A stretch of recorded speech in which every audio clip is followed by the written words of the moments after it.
పాలన పరంగా రాష్ట్ర మంత్రి అచ్చెన్నాయుడు 17వ ర్యాంకులో ఉంటే కక్ష సాధింపు చర్యల్లో మాత్రం ప్రథమ స్థానంలో ఉన్నారని టెక్కలి వైసీపీ ఇన్ఛార్జి పేరడ తిలక్ ఆరోపించారు. సోమవారం టెక్కలి మీడియా సమావేశంలో ఆయన మాట్లాడారు. పాలనాపరమైన ర్యాంకులు తీసుకుంటే చంద్రబాబు నాయుడు గారి ముఖ్యమంత్రి తన కేబినెట్ మంత్రులకి సంబంధించిన ఫైల్స్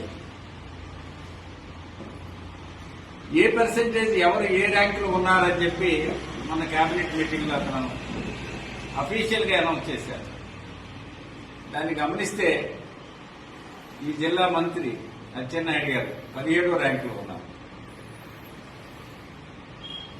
నిజంగా కక్ష సాధింపు చర్యలు ఎవరు ఎక్కువ చేశారని ర్యాంకులు కేటాయిస్తే అచ్చెన్నాయుడు గారికి ప్రథమ ర్యాంక్ వస్తుంది.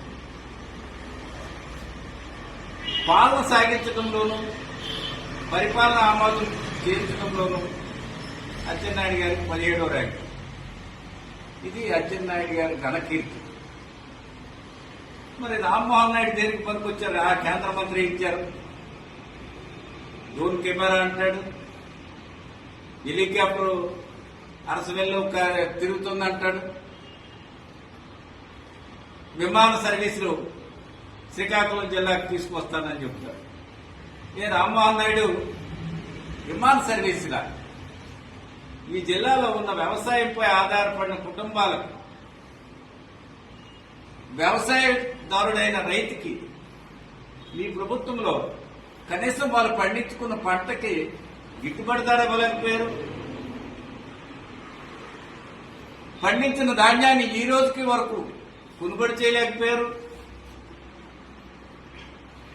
మీ చిన్నాన్న మంత్రి, వ్యవసాయ శాఖ మంత్రి, మీరు ఏడు పీకుతారు? మీరు ఇద్దరు కలిసి కేంద్ర మంత్రిగా నువ్వు, అచ్చెన్నాయుడు గారు రాష్ట్ర మంత్రిగా ఏం పీకుతున్నారు? ఈ జిల్లా వ్యవసాయంపై ఆధారపడిన జిల్లాని, వ్యవసాయం చేస్తున్న రైతుని, పండించిన ధాన్యాన్ని ఈవేళ మిల్లర్స్ కొనలేక, మిల్లర్స్ అంతా కూడా ఒక సిండికేట్ గా ఏర్పడి అసోసియేషన్ అధ్యక్షుడిగా ఒక బ్రోకర్ను మీరు పెట్టుకుని గడిచిన కాలంలో విజిలెన్స్ ఎంక్వైరీలో కుంభకోణంలో కూలిపోయిన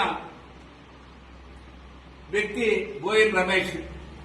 అలాంటి వ్యక్తిని అసోసియేషన్ ప్రెసిడెంట్ గా పెట్టుకుని మీ తమ్ముడు కింజరా ప్రసాద్ దానికి పురస్కృతం చేస్తుంటే జిల్లాలో ఉన్న రైస్ మిల్లర్స్ అంతా కూడా మీ కంట్రోల్లో నడుస్తున్నారు.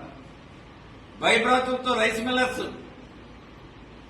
ధాన్యం కొనుక్కోలేక కొన్న రైస్ మిల్కి మీరు టార్గెట్లు ఇవ్వక హెరాస్మెంట్ చేయిస్తున్నారు. ఇది మీ ఘనకార్యం.